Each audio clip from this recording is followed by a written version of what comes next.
একদিন সবজির রান্নাঘরের কাহিনী। আলু আর পটল লেগে গেল ঝামেলা। আজকের তরকারিতে আমি হব হিরো। কি বললি? তরকারি মানেই আমি। আমি ছাড়া কি কেউ খেতে চায়? আমি ছাড়া কিছু রান্না হয় নাকি? তর্ক বাড়ে, চামচ থালা পড়ে যায়। শোষা আসে থামাতে। আরে বাবা, ঝগড়া বন্ধ করো। রান্না বাঁচাও। হায়!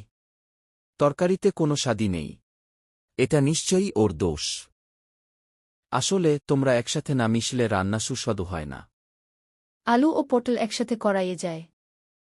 চল ভাই, আজ থেকে আমরা জুটি। হ্যাঁ, আলু পটল মানেই বেস্ট টেস্ট। তরকারি হয় সুস্বাদু, সবাই খুশি। একসাথে থাকলেই সব কিছু সুন্দর হয়, এমনকি রান্নাও। বলো তো, আলু পটলের যুদ্ধ কে থামাতে এসেছিল?